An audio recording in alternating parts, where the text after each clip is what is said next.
The Galactic Coalition was an alliance born out of necessity. As new species reached the stars, the dangers of interstellar war and resource competition threatened to turn the galaxy into a battlefield. The Coalition enforced rules and regulations, provided a forum for diplomacy, and held a fragile peace between its members. Earth had only recently joined, and while humanity was young and technologically behind some of the older members, they had quickly proven themselves adaptable and resourceful. But they were also underestimated. The Kroth Dominion, an authoritarian empire of a proud warrior species, had taken an interest in humanity's homeworld. Kroth intelligence had identified Earth as a resource-rich planet, abundant in minerals, rare elements, and strategic resources. While coalition law forbade outright invasion of a fellow member's world, the Kroth saw an opportunity. Earth was still relatively new to the galactic stage, and with the right push, the Kroth believed they could force the humans into submission, setting up partnerships that would give them access to Earth's resources. The Kroth saw this as an easy victory, a way to prove their strength while expanding their influence. The Kroth Dominion's initial moves were subtle, though not subtle enough. Kroth agents spread rumors across coalition territories about Earth's instability, whispering that the humans were unpredictable and potentially dangerous. At the same time, Kroth diplomats offered Earth protection from other species under the guise of alliance, though their terms made it clear that protection meant becoming a subordinate state of the Dominion. Earth's leaders refused that alliance with diplomatic tact, choosing to ignore the Kroth's increasing provocations. For months, human officials endured thinly veiled threats, the occasional scuffle at the edge of their territories, and demands to recognize Kroth superiority. The Kroth took the human silence as weakness, their patience as fear. They failed to understand that humanity was a species that had learned, through centuries of conflict, to remain quiet until it was time to strike. The final straw came with the arrival of the Sundering Fleet. Under the command of High Commander Zarthon, the Kroth dispatched a fleet of 3 dreadnoughts, 10 destroyers, and over 50 support ships to the edge of human space. Their mission was to perform military exercises near Earth, a display of force to intimidate and, ideally, terrify humanity into submission. It was a common tactic the Kroth had used to great effect on smaller worlds in the past. The message was clear, but humanity's response was unlike anything Zarthon expected. Instead of panicking or rushing to negotiate, Earth sent a single, simple transmission. The Kroth Dominion is not welcome in human space. All forces will withdraw immediately. Zarthon laughed at the message. To him, humanity was simply putting up a brave face, one last show of defiance before surrendering. He decided to answer their warning with a direct strike, targeting a sparsely populated human colony on Europa's surface, a mining outpost of modest defenses. The Kroth hoped that by attacking a minor settlement, they would send a clear message without triggering a full-scale conflict. In Zarthon's eyes, it was a mercy. The attack on Europa began swiftly. Kroth warships moved in formation, launching a barrage that targeted the colony's infrastructure. Energy beams struck mining facilities, and orbital bombardments tore through transport stations and supply depots. The Kroth believed they were in full control, but as they watched their destruction unfold on their monitors, they failed to notice the quiet silence of Earth's response. In the hours following the assault, Earth mobilized in silence. Human forces had prepared for this exact scenario. Years of study and cautious planning had led humanity to develop a fleet of experimental stealth ships. Ships that could slip through enemy lines unnoticed and deliver devastating payloads before vanishing into the void. In low Earth orbit, a single battalion of the newly formed Vanguard, Earth's elite space defense unit, prepared for counterattack. Comprised of humans trained in adaptive warfare and advanced piloting, the Vanguard was outfitted with the latest weaponry and technology humanity had to offer, much of it developed covertly without coalition oversight. The Vanguard vessels were smaller than Kroth ships, but faster, and they carried specialized payloads designed to disable rather than destroy outright. Humanity wasn't aiming to match the Kroth blow for blow. They were playing a different game altogether. Under orders from Captain Miravalin, a decorated war strategist and one of Earth's most innovative tacticians. The Vanguard fleet slipped into formation. They moved with precision, launching from a hidden base on Earth's moon and approaching Europa's airspace without detection. Each ship activated an experimental cloaking device, hiding them from Kroth sensors as they took up strategic positions around the enemy fleet. At the command of Captain Valen, the human ships unleashed a coordinated strike. Railguns fired in bursts, each projectile aimed with pinpoint accuracy at critical points on Kroth dreadnoughts and destroyers. Ships that had once seemed invincible were crippled in moments, their engines torn apart and weapons silenced. The Kroth's communications were jammed, and their sensor systems blinded. Inside the bridge of the Kroth flagship, High Commander Zarthon watched in disbelief as his fleet was systematically dismantled. The humans didn't need massive weapons. They didn't need overwhelming numbers. They were using speed, precision, and, most terrifying of all, tactics the Kroth had never encountered. The Kroth Dominion had a proud history of warfare, but this was a type of fighting they were utterly unprepared for. Zarthon attempted to reorganize his fleet, but every attempt was met with rapid, brutal responses. Human ships would strike, vanish, and reappear somewhere else, always one step ahead. His dreadnoughts, designed for massive battles, were slow to react, leaving them vulnerable to continuous hits. Human fighters darted around Kroth defenses, dropping EMPs and ion bombs that shut down their systems. Kroth soldiers tried to reroute power and regain control, but the damage was too extensive, and each effort was countered with merciless efficiency. Realizing that he was in over his head, Zarthon made a desperate call to the Kroth Dominion for reinforcements, but his distress signals were jammed. Humanity had anticipated every move, every attempt to call for help. Trapped in orbit around Europa, the Kroth fleet was isolated, without any means of retreat or communication. Then, as suddenly as they had attacked, the Vanguard stopped firing. The humans allowed the Kroth ships to drift, their engines dead, weapons offline, systems failing. Zarthon, humiliated and enraged, shouted for someone to explain what had happened. Just as he demanded an answer, a human transmission came through to his ship's failing monitor. It was Captain Mira Valen herself. Her face was calm, but her eyes held a fierceness that Zarthon found unsettling. "High Commander Zarthon," she said, her voice steady, "you ignored our warnings, and you attacked innocent civilians. This is your only chance to leave human space. Next time, we won't be so merciful." Zarthon's anger turned to dread. He could see his fleet, his soldiers, and his own pride decimated, left to float powerless in orbit, entirely at the mercy of these humans he had dismissed as insignificant. It was then that he realized what Earth's warning had truly meant. They had the power, the resolve, and the willingness to defend themselves in ways he couldn't comprehend. And now, as he ordered what was left of his fleet to limp back to Kroth territory, Zarthon understood the gravity of Earth's message to the galaxy. Humanity's warning wasn't a boast, it was a promise. Leave humans alone, or face a war that no one, not even the proud Kroth Dominion, was prepared for. The Kroth Dominion's defeat above Europa sent ripples throughout the Galactic Coalition. News of the confrontation spread like wildfire, sparking confusion and disbelief among those who had always considered humanity a minor player in galactic politics. How could a species so new to the Coalition have developed such precise, effective, and unorthodox warfare tactics? Some races found it impossible to believe, chalking it up to Kroth incompetence, while others began to wonder if the humans were hiding much more than they let on. But the Kroth were not content to accept their loss. The humiliation they faced at the hands of a fledgling species was an insult that demanded retribution. Fueled by wounded pride, the Kroth High Command authorized a full-scale invasion of Earth itself, dismissing the skirmish at Europa as a mere anomaly. They marshaled an armada 3 times the size of the first, intent on overwhelming Earth's defenses and putting an end to humanity's defiance.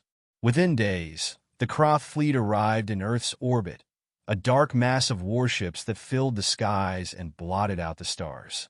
Earth's response was swift but calculated.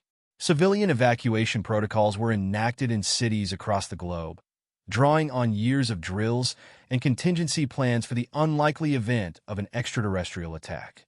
Earth's population, while anxious, trusted in the defensive preparations that had been woven into the fabric of society. As citizens retreated to secure zones and bunkers, humanity's military forces took their positions, ready to defend their home. The Croth began their assault on New York City, believing a strike at the heart of one of Earth's most prominent symbols would break the human spirit. The Croth generals envisioned panic, chaos, and submission. What they found was a ghost city. Streets were empty, skyscrapers cast long shadows over vacant avenues, and an eerie silence hung in the air. The Croth commanders, confident in their fleet's firepower, ordered their troops to descend, assuming Earth's forces had retreated. The Croth ground troops moved cautiously through the streets, weapons ready, wary of hidden dangers. They scanned for any sign of human resistance, but their scanners registered little. Even the dense, towering buildings that flanked the roads seemed oddly lifeless. But the Croths soon discovered they were not alone. From the tops of skyscrapers, human snipers lay in wait, hidden within shattered windows and darkened rooms. They watched the Croth below, their scopes trained on key targets, waiting for the command to fire. Captain Miravalin, now leading Earth's surface defenses, issued a single command: engage. The response was immediate and devastating. High-velocity rounds rained down from the heights, each shot a calculated strike against the Croth forces. Officers were taken out first, followed by any heavy infantry. The Croth soldiers scrambled, but there was nowhere to hide. The buildings around them became battlegrounds, each window and ledge a potential firing point.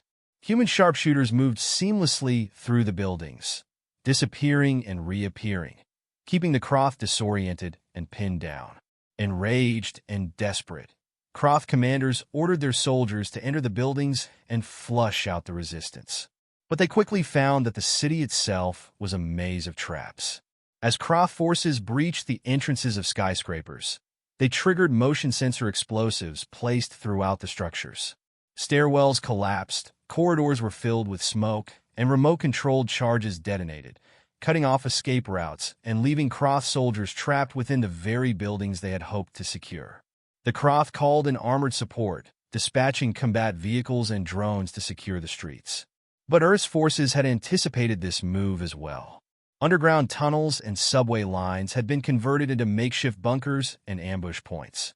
Human strike teams emerged from these hidden passages, wielding specialized EMP launchers that sent electromagnetic pulses through Croth vehicles, rendering their systems inert. Human soldiers darted from cover to cover, throwing EMP grenades and disabling Croth drones mid-flight.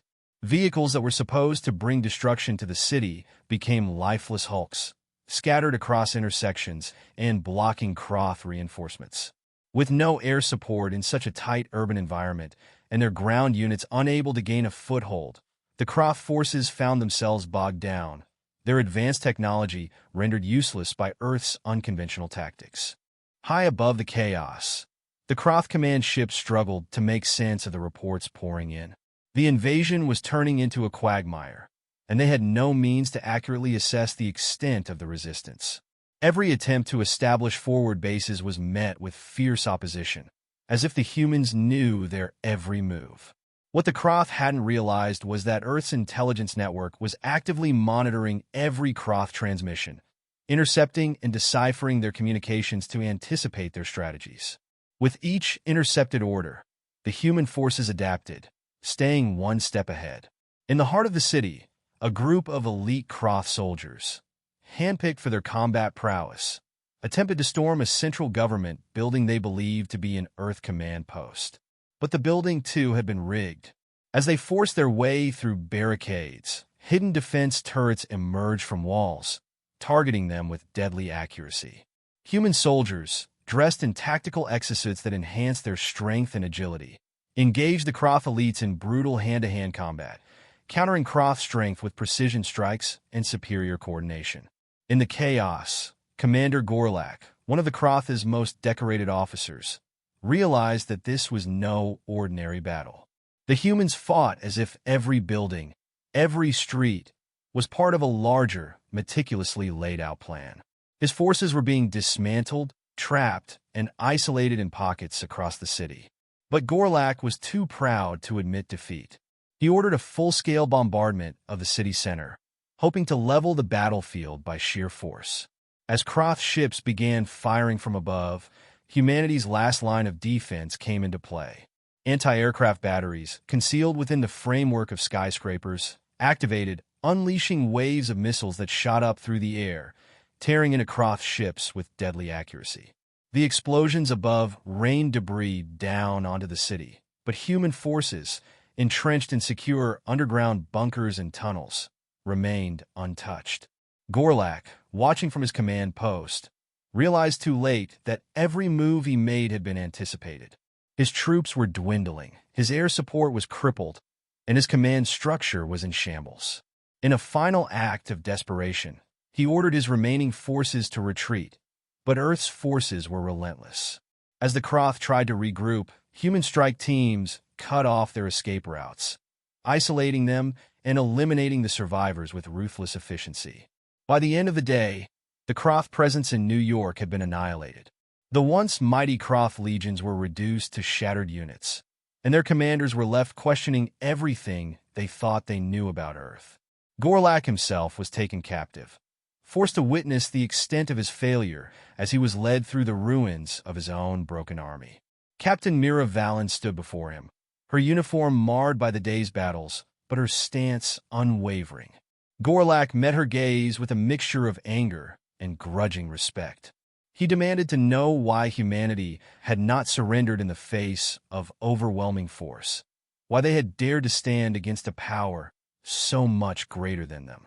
Captain Valen's response was calm and chilling. "Because we warned you. You brought this on yourselves." A recording of Gorlak's capture and humanity's triumph over the Kroth forces was broadcast across Coalition space. It was a message, not just to the Kroth, but to every species in the galaxy. Earth was not a weakling to be bullied, nor a prize to be claimed. Humanity had proven, through sheer resilience, ingenuity, and ferocity, that they were prepared to defend their world by any means necessary. The Kroth Dominion's high command, reeling from their losses and the humiliation of their defeat, recalled what remained of their forces, realizing that continuing this war would be catastrophic. They returned to their empire, their reputation stained and their morale shattered. But the galaxy had seen, and the story of humanity's defense of Earth spread across every star system. Earth's name became a watchword, a warning, a legend. Now every species, from the smallest outpost to the most powerful empires, knew the truth. Humans were not to be underestimated. They were fighters, survivors, and defenders of their home. And when humanity said to leave them alone, the entire galaxy understood that it was more than a plea for peace. It was a promise that any challenge would be met with the full might of a species that refused to back down. The Kroth Dominion, humiliated and defeated on Earth, withdrew in disgrace, licking their wounds and nursing their shattered pride. But within the Dominion, whispers grew, voices demanding vengeance. To Kroth warriors, honor meant everything, and to be bested by a young race was a wound to their very core. Under the command of Supreme General Draxon, the Kroth gathered every remaining resource, calling in allies and subjugated factions to amass the largest fleet they had ever assembled. This would be their final push to reclaim lost glory. They would raise Earth to the ground or die trying. Earth's intelligence network detected the Kroth buildup on the edges of their space. Every signal, every movement pointed to one thing: a final assault, a last attempt to bring humanity to its knees. Earth's leaders met in an emergency summit, and as they reviewed the incoming data, a grim silence settled over the room. The Kroth fleet was vast, thousands of ships, including dreadnoughts, carriers, and an entire support fleet. Earth's defenses had been impressive in the first two encounters, but this was different. The Kroth were bringing everything. President Lien Zhao addressed the room with unflinching resolve. "We knew this day might come. We knew that standing up for ourselves would invite retaliation. But I refuse to let fear decide our fate. Humanity has survived every challenge it has ever faced, and today will be no different. We fight, not just for survival, but for the right to determine our future. Across Earth, every human colony and station received the broadcast. Citizens mobilized, knowing this was no longer just the defense of a single city or colony, but the defense of Earth itself. They prepared for evacuation and braced for the worst, but there was no panic. In every corner of human space, there was a quiet determination, a resolve to fight for their home, their people, and their freedom. In low Earth orbit, the Vanguard fleet awaited the Croth. Over the past months, humanity had upgraded their ships, incorporating the knowledge gleaned from past skirmishes. Earth's engineers had perfected new defensive systems, advanced targeting algorithms, and enhanced cloaking devices. The Vanguard fleet wasn't as large as the Croth is, but what they lacked in numbers, they made up for with precision and innovation. Every ship was armed, every crew member trained to the peak of their abilities. They knew the odds, but they also knew that humanity's greatest strength was its resilience. Then, the Croth fleet emerged from warp at the edge of the solar system, a wall of ships that stretched across the void. Supreme General Draxon himself commanded from his dreadnought, the Imperator, and his face was broadcast across every Croth screen. "Humans of Earth," he declared, his voice filled with contempt, "you dared defy us once. Today, you face the true might of the Croth Dominion. Surrender, or be destroyed." Earth's response was a single transmission from Captain Mira Valen. She stood on the bridge of the flagship Resolute, her gaze unwavering. "We warned you. We told you to leave us alone. But if it's war you want, we'll give you a fight you'll never forget." The Croth fleet advanced, their ships in perfect formation, weapons charged and ready. Earth's ships remained in orbit, a tight formation around their planet, awaiting orders. At Valen's signal, the human fleet engaged.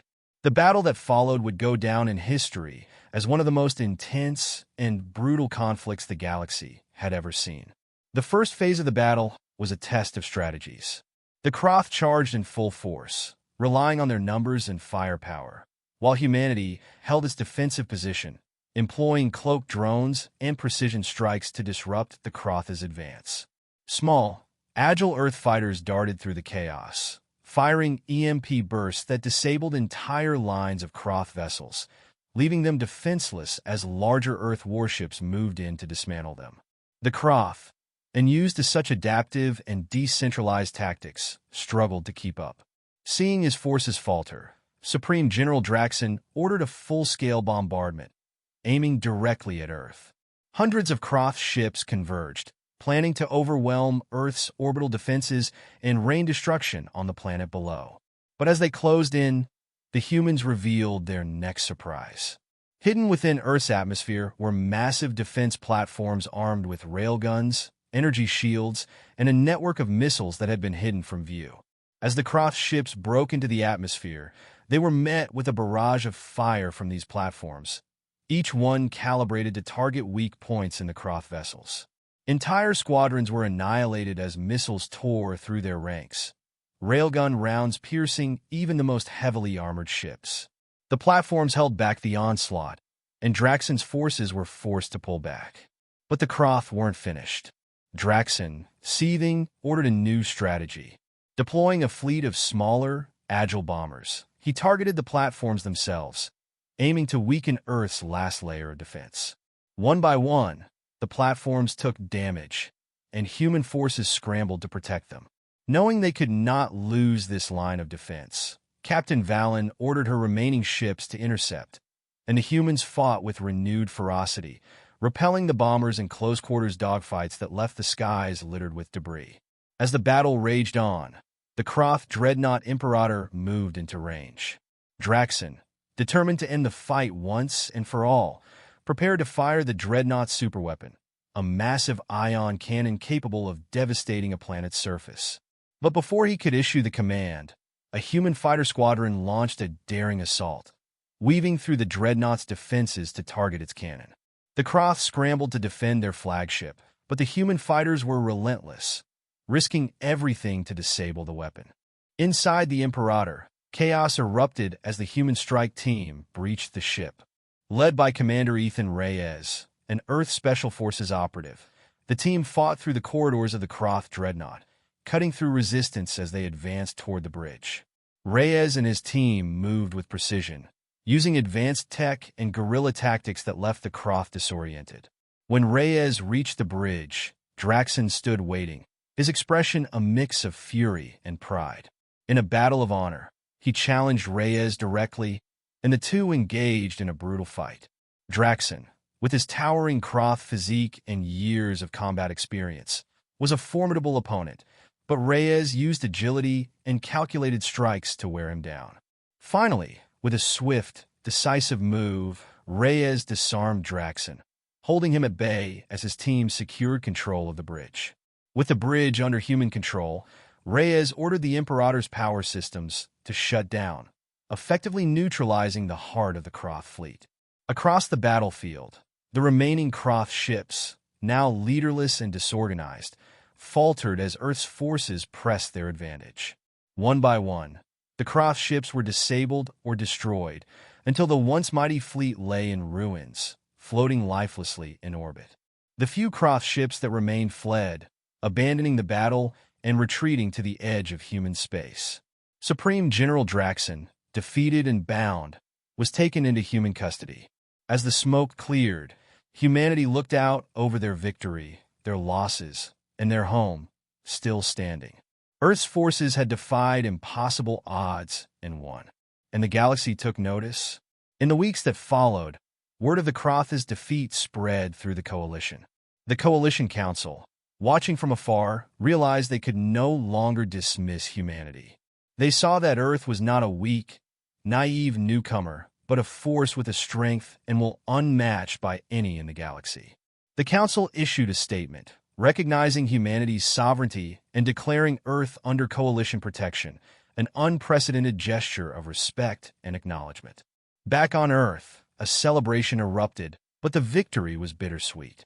Humanity had fought for its survival, for its right to exist without fear or subjugation. In cities across Earth, people gathered to remember those who had fallen, to honor the sacrifices that had allowed them to stand free.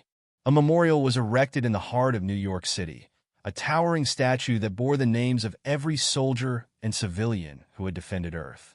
Beneath the names, an inscription read, "For those who fought so that humanity might be free." And as the galaxy turned, a silent understanding spread. Earth was not to be taken lightly. Humanity had earned their place among the stars, proving to every race that the warnings they gave were not threats, but promises.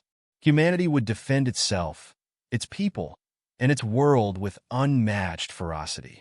And every race in the galaxy now knew that when Earth warned them to leave humans alone, they meant it with every ounce of strength they had.